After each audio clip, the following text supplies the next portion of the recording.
बिस्मिल्लाहिर्रहमानिर्रहीम। नाज़रीन, तामीर पाकिस्तान के प्रोग्राम में मैं आपका मेज़बान इमरान ज़ुबैर हाज़िर खिदमत हूँ। नाज़रीन, जैसा कि जानते हैं आप कि हमारे पास मुख्तलिफ़ टॉपिक्स होते हैं जिनको हम सादा और आसान अल्फाज में आपके सामने पेश करते हैं, यानी वो किसी भी फील्ड के हों, चाहे वो इकॉनमी के हवाले से हों, चाहे वो साइंसी हवाले से हों या फिर सियासी हों। आज जो हमने टॉपिक लिया है वो बेसिकली बायोलॉजी के हवाले से है। बायोलॉजी मीन उसमें भी आगे डिटेल में अगर जाएं तो वो माइक्रोबायोलॉजी है। नाज़रीन, उस पर आज हम बात करेंगे और उस टॉपिक का नाम है क्लोनिंग, जो कि हर कोई इस पर डिटेल से डिस्कस कर चुका है, लेकिन हम आज अपने मेहमान से ये पूछेंगे कि इसमें क्या ऐसी चीज़ें हैं जो आम सिंपल अल्फाज में हम बयान कर सकते हैं। आइए नाजरीन, हम इस पर बात करने के लिए हमारे साथ एज यूजुअल जो मौजूद होते हैं उनका नाम डॉक्टर यूसुफ शाहिद साहब हैं, जो कि अदीब हैं, स्कॉलर हैं और प्रोफेशनल एक डॉक्टर भी हैं। आइए नाज़रीन, उनसे बात करते हैं। जी डॉक्टर साहब, आपका बहुत शुक्रिया, आपने वक्त दिया।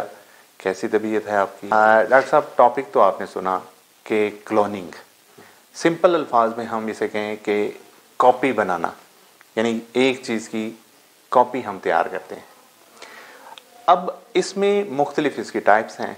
जानवरों में भी क्लोनिंग हुई है, इंसानों पर भी करने का दावा किया जा रहा है। अच्छा, आप इसके हवाले से बताएं, क्या इस्लामी शरअ के लिहाज से ये ठीक चीज़ है? बिस्मिल्लाहिर्रहमानिर्रहीम। जी, कुरान शरीफ में अल्लाह पाक सूरह निसा में फरमाते हैं कि या अय्युहन्नास इत्तक़ू रब्बकुम अल्लज़ी खलक़कुम मिन नफ्सिन वाहिदा व खलक़ मिन्हा ज़ौजहा व बस्सा मिन्हा रिजालन कसीरन व निसा। कि इंसानों, अल्लाह से डरो जिसने तुम्हें एक नफ्स वाहिदा से पैदा किया, ठीक है, और फिर इसी नफ्स वाहिदा से उसका जोड़ा तैयार किया, और फिर उससे आगे उसने बहुत सारे मर्द और औरतें जो हैं वो फैला दिए। बेशक। अब इस आयत में अल्लाह पाक ने नट शेल में ये इंसान का जो ओरिजिन है, वो सेलुलर ओरिजिन, वो बता दिया। ठीक है। नफ्स वाहिदा एक ऐसा छोटे से छोटा यूनिट है जो कि यहाँ नफ्स लफ्ज़ इस्तेमाल हुआ है। बाज़ जगह वो इसका लेते हैं कि आपको एक रूह से पैदा किया। असल में नफ्स का मतलब है एक जिंदा खुलिया या जिस्म, ठीक, जिसके अंदर फंक्शनल सारे हों।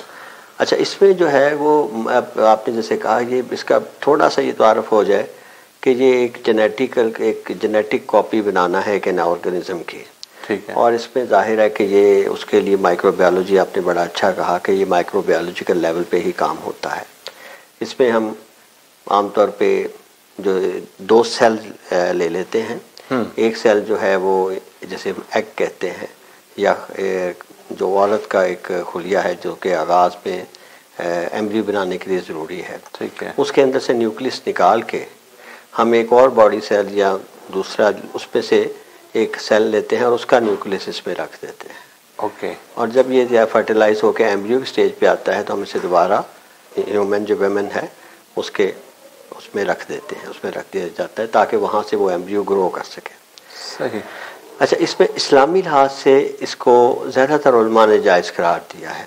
ऐसी सिचुएशन जिसमें कि नॉर्मल प्रोडक्शन ना हो सके, रिप्रोडक्शन, ये पहली शर्त है। यानी आप ये नहीं कर सकते कि इसको प्रेफर कर दें।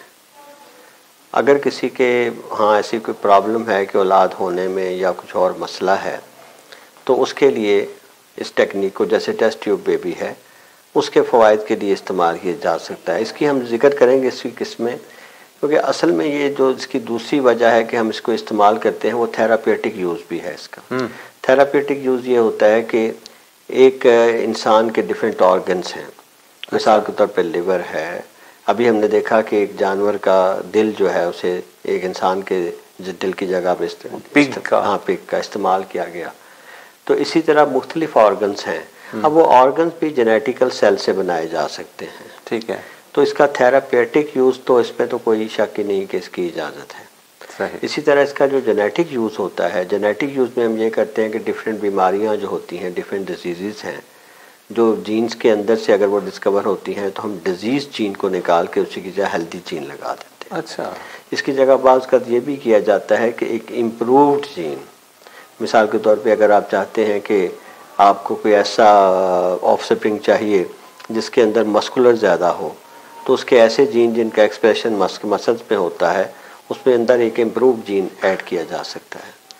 तो जो पहले की हद तक है इन चीज़ों पे, तो ऑर्गन की हद तक एक ऑर्गन तैयार करना थेरापेटिकली ताकि बाद में किसी इंसान की जान बचाई जा सके, वो तो ठीक है। और जो पहला मसला है उसके अंदर कुछ सोशल और रिलीजियस प्रॉब्लम्स आती हैं। जैसे आपने कहा कि इसमें देखिए सबसे बड़ी प्रॉब्लम ये आ जाती है कि आपने जो ये जो प्रोडक्शन है ये सेक्सुअल नहीं है। हाँ एग्जैक्टली, ये एसेक्सुअल है। ठीक है। अब इसमें जो बाज़ का तो ऐसा भी होता है कि जो डोनर है, जो मेल डोनर है, क्योंकि इसमें फीमेल डोनर तो होगी, वो तो जाहिर है बच्चा फीमेल डोनर के पेट में ही बाद में पलता है, लेकिन मेल डोनर का पता नहीं है। अच्छा, तो अगर वो मेल डोनर का पता नहीं है तो उसकी आइडेंटिटी जो है वालिद की, वो एक इशू बन जाता है। दूसरा इसमें ये होता है कि उसका आम तौर पे ये समझा जाता है, जो कि इस पे एक फिल्म भी बनी है, कि वो ये हमारे यहाँ है कि ये किसी की कॉपी है। जैसे आपने बड़ा अच्छा लफ्ज़ यूज़ किया, कॉपी, क्योंकि उसके अंदर वो सारे के सारे जो क्रोमोसोम्स हैं, वो जब आपने क्या किया कि आपने जो फीमेल एग है उसमें से न्यूक्लियस निकाल दिया, उसका क्रोमोसोम जो मटेरियल है वो निकाल दिया। आपको पता है कि अदरवाइज क्या होता है कि दोनों सेल्स में से half number of chromosome male से और हाफ फीमेल से आके मिलते हैं और फिर उससे डिप्लाइड नंबर आ जाता है। लेकिन इसमें क्या हुआ कि आपने फीमेल के एग में से वो निकाल दिया, एग निकाल, अब उसकी जगह एक सोमैटिक सेल्स का न्यूक्लियस रख दिया। तो इसका मतलब है कि जो सेल आया है उसकी सारी की सारी वो चीज़ें रिपीट होंगी जो ओरिजिनल में थी, जो उसके बाप में थी। तो ऐसी चीज़ को ऐसे फिर उसको जो है वो समझा जाता है कि दरअसल ये खुद नहीं है, हालांकि ये गलत है, तो वो शायद किसी की कॉपी बन गया है। और ये वर्ड कॉपी उस फिल्म में यूज़ भी किया गया है उसको स्टिग्मा के तौर पे, कि एक बच्चा है जो जब बड़ा हुआ है तो स्कूल में जाता है तो पता चलता है कि ये क्लोनिंग से पैदा हुआ है, तो सारे उसको कॉपी कहते हैं कि भाई तुम अपने आप में तो कोई तुम्हारी नहीं है। Although this is not right, this is wrong, क्योंकि जब अल्लाह पाक ने उसको रूह दे दी, सब कुछ दे दिया, लेकिन ये प्रॉब्लम आती हैं। इसके अलावा जो रिलीजन प्रॉब्लम है वो ये है कि क्या इसके ज़रिए हमें जेनेटिकली अगर इम्प्रूव्ड लोग बनाना शुरू कर देंगे तो ये तो वही कराएगा जिसके पास बहुत पैसे होंगे। तो इसका मतलब हमने दो क्लासेस पैदा कर दी, एक बेटर क्लास और एक वो। तो इसमें क्या होगा कि सोशल प्रॉब्लम फिर आना शुरू हो जाएंगे। ठीक है, एथिकल भी, हाँ, एथिकल भी नहीं है। तो ये जो चीज़ें हैं ये बहुत बड़ा इसी वजह से है कि ह्यूमन में हाल एक 1984 में ये बन चुका है एक, लेकिन इसके आगे रिस्ट्रिक्शंस हैं, वो इसकी बहुत लिमिटेड इजाज़त है इसकी। अच्छा डॉक्टर साहब, हमारी शरीयत जो है इस चीज़ की इजाज़त दे रही है? हमारी शरीयत इस हद तक, मतलब इस्लामिक शरीयत, हाँ, हमारी देखें ना, हमारी शरीयत तो बड़ी साफ़ होती है इस्लाम तो, कि अगर आपकी लाइफ थ्रेट है और अगर ज़िंदगी बचाने के लिए आपको कोई ऐसा सहारा लेना पड़ता है ले लें। दूसरा ये है कि इन केस जैसे कुछ उलमाते हैं कि अगर किसी के यहाँ औलाद नॉर्मल तरीके से नहीं हो रही, ठीक है, तो उसके लिए अगर आप ये यूज़ कर रहे हैं, लेकिन इसमें थोड़ा सा हमें सरोगेशन का जो एक है पहलू उसको जहन में रखना है कि आप ये नहीं कर सकते कि शौहर के अलावा किसी का वो इस्तेमाल करें। सरोगेशन में तो यही होता है, सरोगेशन में अगर ये है तो फिर इसका मतलब है कि वो हलाल नहीं है, हाँ, वो नाजायज़ हुआ, वो नाजायज़। इसका मतलब है फिर हम मजबूरी में इसे इस्तेमाल कर सकते हैं। इवन इन दैट केस जब आप का मेल जो है सेल अगर वो कहीं और से आ रहा है, ठीक है, फिर वो किसी तरह से भी जायज़ नहीं अगर उनका आपस में निकाह नहीं हुआ। ओके, तो वो तो एक लिहाज से फिर आप उसको, जैसे आपने कहा कि वो तो नाजायज़ एक उसकी शक्ल आ गई।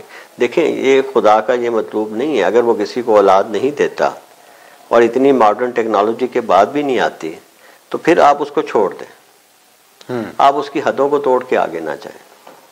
ठीक है। अच्छा डॉक्टर साहब, खाली सेल की क्लोनिंग होती है कि डीएनए की भी क्लोनिंग होती है? असल में ना सेल जो है ये एक बड़ी स्ट्रक्चर है।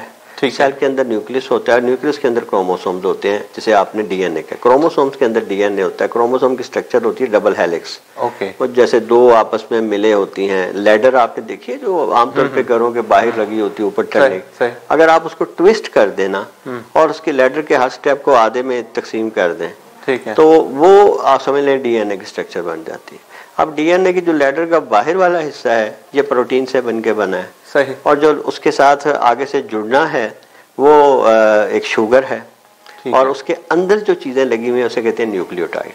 अब ये न्यूक्लियोटाइड का सीक्वेंस है, इसमें अंदर 4 टाइप ऑफ न्यूक्लियोटाइड होती हैं, ए होता है, टी होता है, जी होता है, सी होती हैं। ठीक है। मतलब उसके नाम है एडिनालिन, गोनालिन वगैरह। अब ये जब आपस में मिलती हैं तो ये किस सीक्वेंस में मिल रही हैं, ये जैसे हमने कंप्यूटर्स का पढ़ा है ना कि 2 सिर्फ डिजिट होते हैं, 0 और 1, 0 1, और लेकिन उनका कॉम्बिनेशन बताता है कि आगे से इसका एक्सप्रेशन क्या आना है। ठीक। इसी तरह ये जो जीन न्यूक्लियोटाइड आपस में मिलता है इनका कॉम्बिनेशन कि ये ADDG है या उससे पता चलेगा कि आगे बनना क्या है। अब तो लिहाजा बेसिकली क्लोनिंग तो होगी तो एट द जेनेटिक लेवल, वो डीएनए लेवल पे भी, लेकिन सेल का एक्सप्रेशन ये है जो आप इसमें हम यूं कर सकते हैं कि अगर तो सिर्फ हमने एक सेल में से न्यूक्लियस निकाल के दूसरे सेल का न्यूक्लियस रख दिया तो आप कह सकते हैं ये सेलुलर लेवल पे हुई से। लेकिन अगर हमने उसके डीएनए को जाके चेंज किया, उसको हमने इंसाइज किया और उसके अंदर कोई डिजीज पार्ट निकाल के दूसरा ऐड कर दिया तो फिर इसे आप डीएनए क्लोनिंग कह सकते हैं। अच्छा, ये इसकी डिफरेंट टाइप्स आ गई ना? हाँ, इसकी आमतौर पे 3 टाइप समझी जाती हैं। एक है रिप्रोडक्टिव। रिप्रोडक्टिव में ये होता है कि हम एक सेल लेते हैं, एग लेते हैं, फीमेल एग, उसके अंदर से न्यूक्लियस निकाल देते हैं। न्यूक्लियस के अंदर सारा जेनेटिक मटेरियल है और उसके अंदर एक नॉर्मल बॉडी सेल जिसे सोमैटिक सेल्स कहते हैं उसका न्यूक्लियस रख देते हैं। उसके बाद उसे हम 1 से 2 में बनने देते हैं और जब वो एम्ब्रियो की स्टेज पे आ जाता है तो इसे माँ के जो है प्लेसेंटा वगैरह में दोबारा रख दिया जाता है। सही। अब वो वहाँ से एम्ब्रियो ग्रो करके बच्चा बनाता है। इसमें सिर्फ सेल का न्यूक्लियस चेंज कर दिया, आपने माइक्रोस्कोपिकली जाके डीएनए को नहीं छेड़ा। एक्सप्रेशन तो डीएनए से ही आना है लेकिन आपने उसकी कोई इंजीनियरिंग नहीं की। दूसरा है थेरापेटिक। अब इसमें क्या हुआ, आपने एक पूरा नया इंसान बना दिया और इस इंसान के अंदर वो खूबियां होंगी जो हमने सोमैटिक सेल लिया ना उसके अंदर जो खूबियां हैं मैच्योर ऑर्गन। अब दूसरा है थेरापेटिक। थेरापेटिक में हमने जैसे कहा हम ये करते हैं कि जब यही प्रोसेस लेके जब वो सेल इनिशियल स्टेज में होगा, अगर उसे हम किसी ऐसे ऑर्गन के अंदर रख दें सेल्स के जहाँ से उस ऑर्गन बन रहा है, मिसाल के तौर पर आप इसे स्किन में रख दिया है तो वो स्किन के सेल में स्पेशलाइज हो जाएगा। इसी तरह आप ये करते हैं कि उसको आपने लिवर के अगर रखना है तो वो लिवर उससे बनना शुरू हो जाती है। अच्छा डॉक्टर साहब, टाइम हो गया है एक वक्फे का। जी नाज़रीन, इस वक्फे के बाद मिलते हैं।